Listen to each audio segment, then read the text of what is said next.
Because there are many ultra hyper spiritual people today who don't go to church. क्योंकि आज बहुत सारे घने आत्मिक लोग हैं जो चर्च नहीं जाते हैं And they are outside the will of God. और वो परमेश्वर की इच्छा से बाहर हैं Because church is God's idea. क्योंकि चर्च परमेश्वर का आइडिया है Like marriage is God's idea, church is God's idea. जैसे शादी परमेश्वर का आइडिया है कलीसिया परमेश्वर का आइडिया है So hear this. सुनिए। Be very careful about those believers who say you don't need a local church. That's devil talking and not God talking. उन विश्वासियों से बच के रहना जो कहते हैं आपको चर्च की आवश्यकता नहीं है वो शैतान बात कर रहा है परमेश्वर नहीं Just watch out.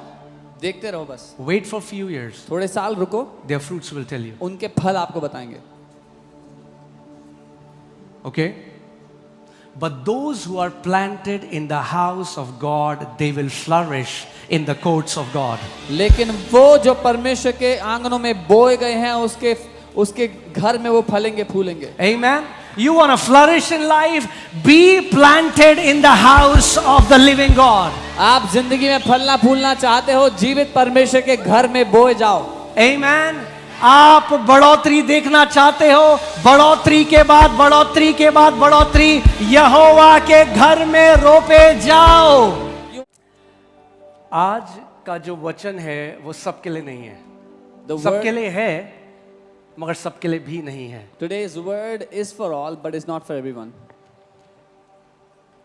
ओके आज का जो वचन है मेनली मैं उन लोगों से बात करूंगा जिनको लाइलाज बीमारी है या फिर डॉक्टर ने आपको बहुत कम समय दिया है ध्यान धर कर आज के वचन को सुनना Today's word I will say is for those who have any incurable disease or those whom the doctors have given very limited time.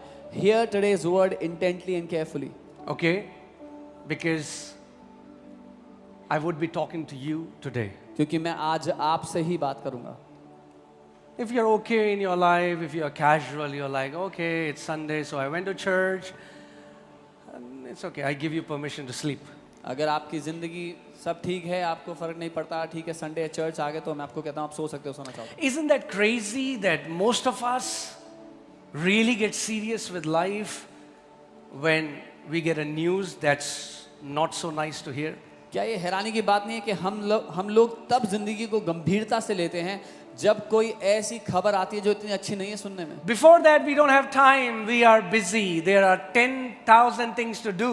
उससे पहले हमारे पास टाइम नहीं है 10,000 चीजों में हम बिजी हैं But when doctor gives the report, जब डॉक्टर कोई रिपोर्ट देता है now those 10,000 things don't matter. अब वो 10,000 चीजों का कोई फायदा नहीं है Now only one thing matters. अब एक चीज ही मायने रखती है Is you want to live क्योंकि आप जीना चाहते हो for your family, अपने परिवार के लिए for your kids, अपने बच्चों के लिए for the work that God has given you. जो काम परमेश्वर ने आपको दिया उसके लिए And I want to tell you today, if you are alive, और मैं आपको बता रहा हूँ अगर आप जीवित हो it's a beautiful gift. ये एक खूबसूरत गिफ्ट है Amen? आमीन So many times we look at life and we say that person has a bigger car, I come in two-wheeler. बहुत बार हम लोग देखते हैं कहते हैं उसके पास तो बड़ी गाड़ी है मैं तो 2 व्हीलर पे आता हूँ Oh, her husband earns so much, my husband doesn't earn that much. उसके पति के पास इतना कुछ है मेरे पति के पास तो कुछ भी नहीं है Oh, they go to Mauritius every year, they go to Singapore, they go to, all the good places. अरे वो हर साल मॉरिशस जाते हैं सिंगापुर जाते हैं अच्छी जगह जाते हैं And you take me to Select City Walk Mall. और तुम मुझे सिलेक्ट सिटी वॉक लेके जाते हो But so many times we miss this beautiful gift of life. पर कितनी बार ये जो खूबसूरत गिफ्ट है ना लाइफ का उसको हम नहीं समझते उसको Ask somebody who is dying on a hospital bed right now. एक ऐसे इंसान से जाकर पूछो जो अस्पताल के He बिस्तर doesn't पर मर care रहा है। about a flashy car. उसको चमकदार गाड़ी से कोई मतलब नहीं है He doesn't care about going to Europe and Australia and all these nice places. उसको यूरोप ऑस्ट्रेलिया जाने की नहीं पड़ी अभी When he looks at his kids, जब अपने बच्चों को देखता है he just wants to live. वो बस जीना चाहता है And there are so many people in the world who have no hope. और दुनिया में इतने सारे लोग हैं जिनके पास कोई आशा नहीं है But you have hope. पर आपके पास आशा है You have hope. आपके पास आशा है I just want to talk to those people. If you know the Lord and if you have received a negative report, that is not the final diagnosis of your life. मैं उन लोगों से बात करना चाहता हूं जिन्होंने प्रभु को ग्रहण कर लिया है पर आपको एक खराब रिपोर्ट दी गई है। मैं कहना चाहता हूं आपकी जिंदगी के लिए वो आखिरी खबर नहीं है, वो आखिरी रिपोर्ट नहीं है। Amen. If you are in Christ Jesus, अगर आप मसीह यीशु में हो, you don't have to accept a negative report over your life. आपको अपनी जिंदगी पर एक नेगेटिव रिपोर्ट को ग्रहण करने की जरूरत नहीं है। Amen. Hallelujah. So, what I'm about to teach you जो मैं आपको सिखाने वाला हूं will not bless you until you mix faith in it. वो आपको तब तक ब्लेस नहीं करेगा जब तक उसमें आप विश्वास को नहीं मिलाओगे। Amen. Tell your neighbor, hearing alone is not enough. अपने पड़ोसी से कहो सिर्फ सुनना ही काफी नहीं है।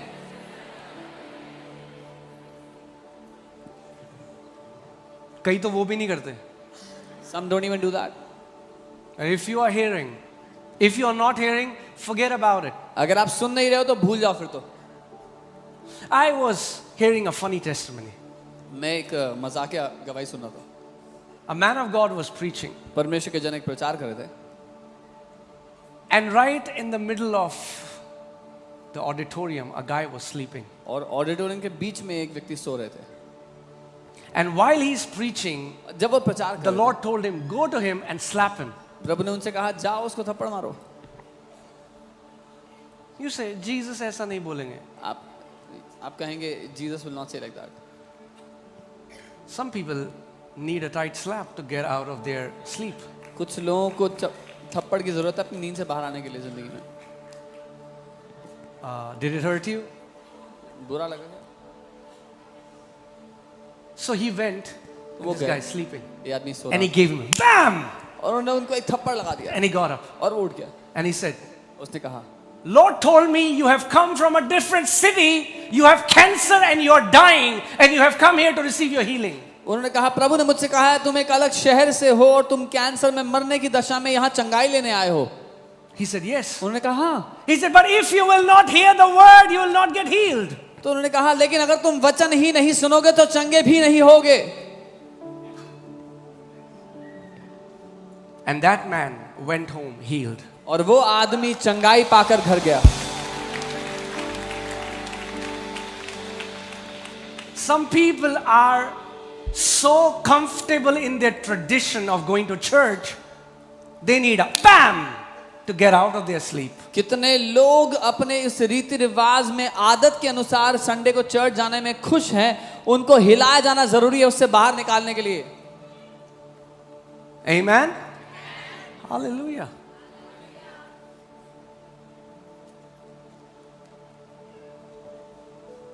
Well, till now the Lord hasn't told that to me. अभी तक प्रभु ने मुझे तो ऐसा नहीं कहा है, So I would not do something that He will not tell me. तो मैं कुछ ऐसा नहीं करूंगा जो उसने नहीं कहा है। Amen. But I'm telling you, लेकिन मैं आपको बता रहा हूं there are so many people बहुत सारे लोग dying. मर गए, They have no hope. कोई आशा नहीं थी, They don't know what to do. उनको नहीं पता क्या करना है। So I'm speaking to them. उनसे बोलना And शुरू I'm करो। speaking to each one of you मैं आप में से हर एक से भी बोल रहा हूँ who want to live a long, sickness-free, victorious life that glorifies Jesus till your last breath. जो एक दीर्घ आयु जीना चाहते हैं, बीमारी मुक्त जीवन जीना चाहते हैं आखिरी सांस तक। Amen. The first greatest blessing is salvation. सबसे पहली और सबसे बड़ी आशीष है उद्धार। When your sins are forgiven, जब आपके पाप क्षमा हो, when you are made righteous. जब आपको धर्मी बनाया गया हो। Amen. And the second greatest blessing after that और उसके बाद जो दूसरी सबसे बड़ी आशीष है is being healthy. वो है स्वस्थ रहना। Because think about that.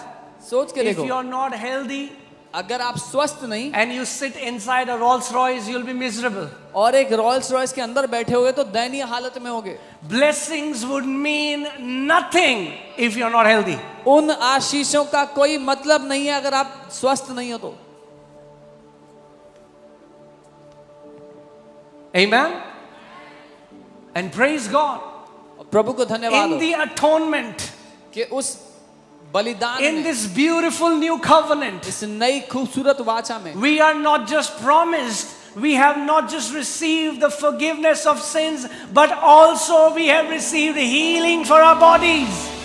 हमें सिर्फ पापों की क्षमा ही नहीं मिली पर अपने शरीर की चंगाई भी मिली है। Amen. Somebody said health is wealth. Wealth makes a lot of sense. किसी ने कहा स्वास्थ्य ही संपत्ति है या खजाना है, ये समझ में आता है। Because if you're not healthy, अगर कोई स्वस्थ नहीं cannot do anything. तो कुछ नहीं कर सकते, Cannot love your family. परिवार से प्यार नहीं कर सकते, You cannot be a witness to Lord Jesus. प्रभु यीशु के गवाह नहीं हो You सकते, cannot go out and enjoy this beautiful creation that God has given us. बाहर जा करके इस खूबसूरत सृष्टि का आनंद नहीं ले सकते जो परमेश्वर ने बनाई है। Amen. So today the word that the Lord gave me and I want to tell you is how to resist the devil and make him flee. इसलिए आज जो वचन मैं आपको देना चाहता हूँ वो है कैसे शैतान का सामना करना है और उसको भगाना है अपने सामने से। Amen. आमेन। Make him flee. उसको भगाओ अपने सामने से। Hallelujah. Are you ready? तैयार हो? Come on, let's just pray. Close your eyes. अपनी आंखें बंद करें। Say this after me. मेरे साथ कहें। Heavenly Father, स्वर्गीय पिता, open my eyes मेरी आंखों को खोलें to the authority उस अधिकार के you लिए have given me. जो आपने मुझे दिया। In your name, आपके नाम में I have received authority. मैंने अधिकार पाया है। Teach me, Holy Spirit, पवित्र आत्मा मुझे सिखाएं how to use this authority कैसे इस अधिकार का इस्तेमाल करूं and walk in victory और जय में चलूं all the days of my life. अपने जीवन के हर एक दिन, In Jesus' name. यीशु के नाम में। Amen. Amen. Hallelujah. Let's go to the first scripture. पहले वचन में चलते हैं। James chapter 4 verses 6 to 7. याकूब 4 उसका 6 और 7। But he gives more grace. लेकिन वो और भी ज्यादा अनुग्रह देता Say है। more grace. बोलो और ज्यादा अनुग्रह। But he gives more grace. वो और ज्यादा अनुग्रह देता If है। there is more grace, अगर और ज्यादा अनुग्रह then है that means there is less grace. तो इसका मतलब है कम अनुग्रह भी है। Right? That's why there is more grace. इसीलिए और ज्यादा भी है। And he gives, और वो come on, talk to me. He gives more grace. और अनुग्रह देता है। But we'll see who are the people to whom he gives more grace. पर हम देखते हैं कौन है वो लोग जिनको वो ज्यादा अनुग्रह देता है। Therefore he says, इसलिए वो कहता है, who is he? God. परमेश्वर कह रहा है, God the Holy Spirit. Therefore he says, God resists the proud. परमेश्वर अभिमानियों का विरोध करता है, Not the sinners, पापियों का नहीं, the proud. अभिमानियों का, घमंडियों का। If God would have resisted the sinners, nobody would be saved. अगर परमेश्वर पापियों का विरोध करता तो कोई उद्धार ना पाता। We think God resists the sinners. हमें लगता है परमेश्वर पापियों का विरोध करता है। Jesus went to the sinners and said, I am the friend of sinners. यीशु मसीह पापियों के पास गया और कहा मैं तो पापियों का दोस्त हूँ। Amen. But he resists the proud. पर वो अभिमानियों का विरोध करता है। But gives grace to the. लेकिन जो नम्र हैं, जो दीन हैं, उनको और अनुग्रह देता है। Hallelujah. Therefore, इसलिए whenever you read the word therefore, ask yourself, what is there for? जब कभी आप पढ़ो इसलिए तो पता लगाओ किस लिए। Whenever you read the word therefore, it means there is a verse before that where you need to pay attention. जब कभी इसलिए लिखा हो इसका मतलब इससे पहले जो वचन है उसको ध्यान देने की जरूरत है आपको। Therefore, इसलिए submit to God. परमेश्वर के अधीन समर्पित हो जाओ। Resist the devil. शैतान का सामना करो And he will flee from you. और वो तुम्हें छोड़कर भाग जाएगा। The Bible doesn't say submit to God Bible ये नहीं कहती परमेश्वर के अधीन And God will resist the devil, और परमेश्वर शैतान का सामना करेगा and then devil will flee from you. और तब शैतान भागेगा आपसे, आपके पास से। Okay. Are you ready? Is it okay if we learn something today? Okay. First of all, the Bible says God gives more grace. पहले तो बाइबल कह रही है कि वो और अनुग्रह देता है। If you can receive more grace, अगर आप और अनुग्रह ले सकते हो your life will be set. तो आपकी जिंदगी सेट हो जाएगी। Okay? But then he teaches you how to receive more grace. लेकिन फिर वो ये सिखाता है कैसे आप और अनुग्रह लो। Grace is not given to people who know the doctrine of grace. अनुग्रह उन लोगों को नहीं दिया जाता जो अनुग्रह की शिक्षा को जानते हैं। You can go and watch all the YouTube teachings on grace, but if you have pride, you are not getting more grace. आप YouTube पर जितनी अनुग्रह की शिक्षाएं हैं सारी जाकर देख लो, लेकिन अगर घमंड है अंदर तो अनुग्रह नहीं मिलेगा। और God gives more grace. परमेश्वर और अनुग्रह देता है। Say more grace. More grace. One other name or more grace is favor. और अनुग्रह जो है उसका एक और नाम है जो तरफदारी है। When grace comes in abundance, it's called favor. जब अनुग्रह भरमार में आए तो उसको तरफदारी कहते हैं। Amen. And favor is for humble. और तरफदारी जो नम्र है उनके लिए है।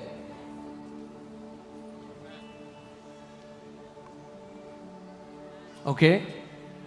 Why does Holy Spirit write this just before he says submit to God? पवित्र आत्मा क्यों इस बात को लिखते हैं, ये लिखने से पहले कि परमेश्वर के अधीन हो जाओ? Because hear this. सुनिए, It's only the humble who know how to submit. क्योंकि जो नम्र हैं केवल उन्हीं को पता है कैसे अधीन होना A है। person who is filled with pride can never submit. एक व्यक्ति जो घमंड से भरा है वो कभी अधीनता में नहीं आएगा। Okay? So, God gives, come on, say it again, more grace. परमेश्वर और अनुग्रह देता है। Therefore, इसलिए there are three things here. तीन चीजें हैं यहाँ पे। Submit to God. परमेश्वर के अधीन समर्पित हो जाओ। First thing. पहली Let's बात, learn a little bit of this and then we'll go on. तो And then in the end, I'll take the message on resisting the devil. थोड़ा इसको सीखते हैं, फिर आगे मैं शैतान का सामना But there are कैसे so many believers trying to resist the devil and it doesn't work for them, and devil doesn't leave because they have not fulfilled the first part of the scripture. करना। आज बहुत से विश्वासी हैं जो शैतान का सामना कर रहे हैं, विरोध कर रहे हैं, पर वो उनको छोड़ के भाग नहीं रहा क्योंकि उन विश्वासियों ने पहला जो हिस्सा है वो पूरा नहीं किया है। Out out बोलते रहो, out नहीं जाएगा भाई. Just by saying out doesn't mean he will go out. There is a spiritual protocol that God has set. एक आत्मिक प्रोटोकॉल है जो परमेश्वर ने बनाया है। All right. So this word submit, can you put it? Can you put it? All right. This word is hupotasso. ये जो शब्द है हुपोटासो है। Okay, what is the word? Say hupotasso. हुपोटासो। Hallelujah, that's the word. And it's made of two words, hupo and tasso. ये दो शब्दों का बना है, हुपोटासो। Say hupo. हुपो, अरे बोल लो। हुपो। कलीसिया में नहीं बोलोगे तो घर में भी नहीं बोलोगे। If you will not speak in the church, you will not speak in your house as well. बोलो hupo, हुपो, tasso. टासो। Hallelujah. अब इसका मतलब देखते हैं। That's it. हुपो का मतलब है to be under. हुपो means to be under, अधीन होना या नीचे होना। Okay? And tasso means to willingly arrange yourself under the appointed order.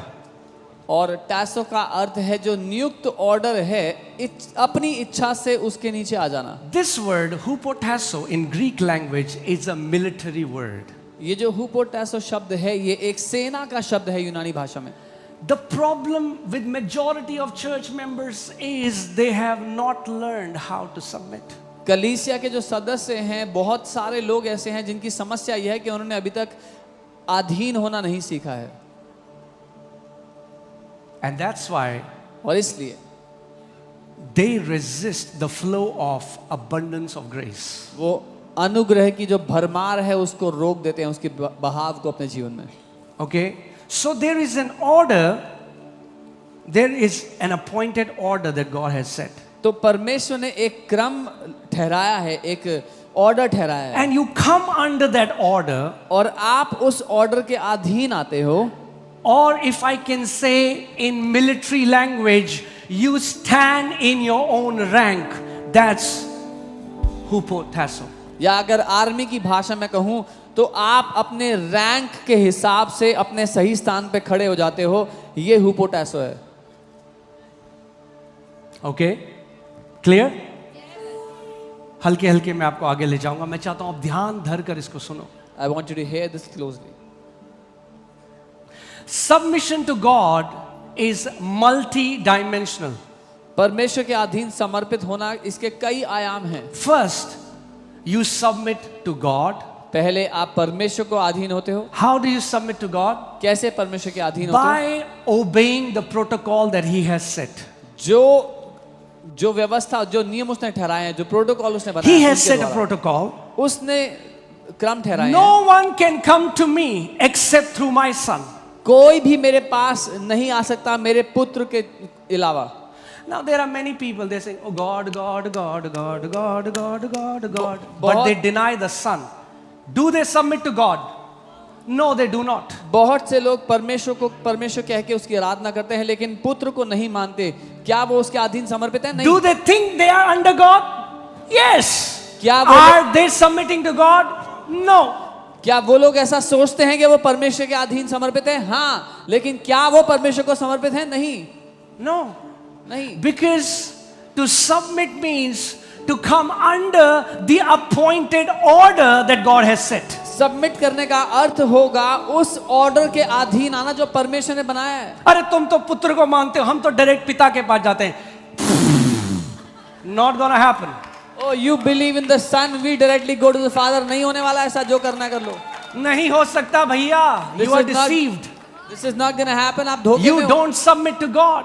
आप परमेश्वर को समर्पित नहीं हो। Jesus said, without me, no one can go to the Father. यीशु ने कहा, मुझे छोड़ कोई पिता के पास नहीं जा सकता।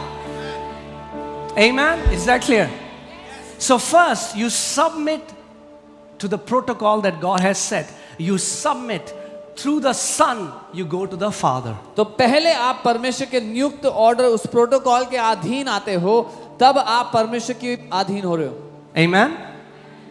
Second, दूसरा, you submit to His Word. आप उसके वचन के अधीन होते हो। If you don't submit to His Word, you don't submit to God because God is Word. अगर आप उसके वचन के अधीन नहीं होते तो आप परमेश्वर के अधीन नहीं हो, क्योंकि परमेश्वर वचन है। अरे वचन में कुछ भी लिखा हो पास्टर, हम तो वही करेंगे जो हमारा मन कहता है। Oh, whatever the word says, it doesn't matter. We'll do what we want. या जब हम वो करना चाहते हैं जो हम करना चाहते हैं और हम चाहते हैं कोई हमें कुछ ना बोले तो हम बोलेंगे होली स्पिरिट ने मुझे बोला है। Or when we want to do what we want to do and we don't want anyone to object us, we'll say, Holy Spirit has told me to do this. Don't hide your disobedience by saying Holy Spirit told me. अपनी अनाज्ञाकारिता को इस बात में मत छुपाओ कि Holi spirit ने मुझे बोला है। Holy Spirit is not a goofy spirit. पवित्र आत्मा कोई दिमाग से बाहर की बात नहीं करता।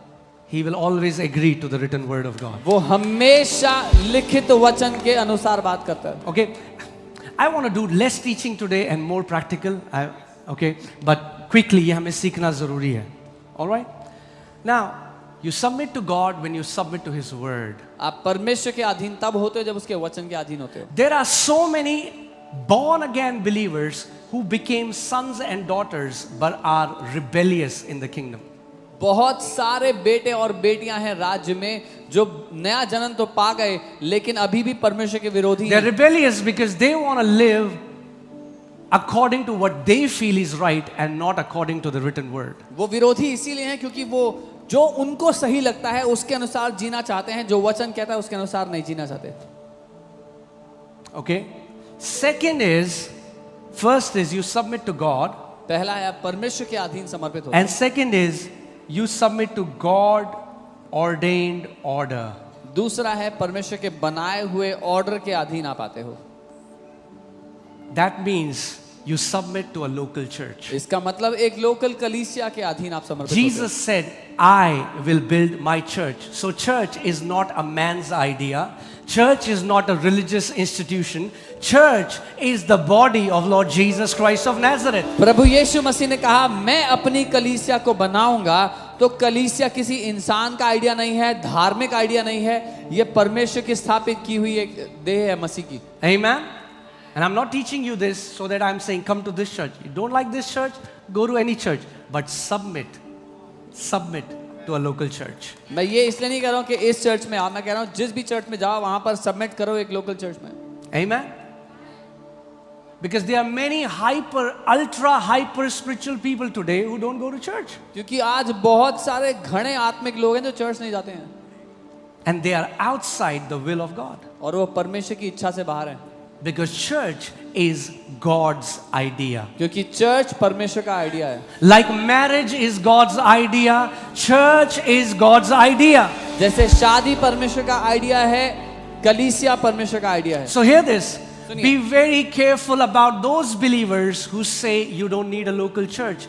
That's devil talking and not God talking. उन विश्वासियों से बच के रहना जो कहते हैं आपको चर्च की आवश्यकता नहीं है, वो शैतान बात कर रहा है, परमेश्वर नहीं। Just watch out. देखते रहो बस, Wait for a few years. थोड़े साल रुको, Their fruits will tell you. उनके फल आपको बताएंगे। Okay? But those who are planted in the house of God, they will flourish in the courts of God. लेकिन वो जो परमेश्वर के आंगनों में बोए गए हैं उसके घर में वो फलेंगे फूलेंगे। Amen? You want to flourish in life? Be planted in the house of the living God. आप जिंदगी में फलना फूलना चाहते हो, जीवित परमेश्वर के घर में बोए जाओ। Amen? आप बढ़ोतरी देखना चाहते हो, बढ़ोतरी के बाद बढ़ोतरी के बाद बढ़ोतरी, यहोवा के घर में रोपे जाओ। You want to see increase, you will see increase upon increase if you are planted in the house of Jehovah. Amen. See, the Bible says, and again, in 1 Corinthians 12:28, the Bible says, now God has appointed these in the church. Who has appointed? First apostles, then prophets. Then you see there is an order that God has said. Bible बात करती है कि परमेश्वर ने नियुक्त किया, किसने? परमेश्वर ने नियुक्त किया है apostles को, prophets को, भविष्यवक्ताओं को। Amen.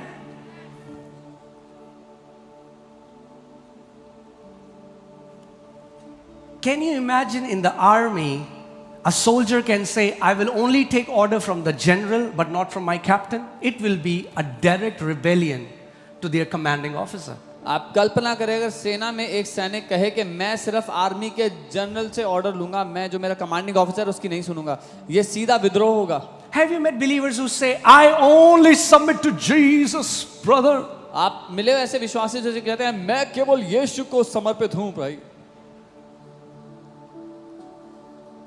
That's why Bible says, with all you're getting, get understanding. इसीलिए बाइबल कहती है कुछ पाना ही है तो समझ पालो। If you say you only submit to Jesus, you are as deceived, less deceived than devil, but you're deceived.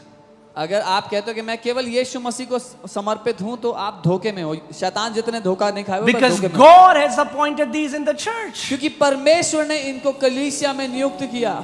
I can understand you go to a church and you don't like the leadership. मैं समझ सकता हूं कि आप किसी church जाते हो, वहां के लीडर्स आपको पसंद नहीं है।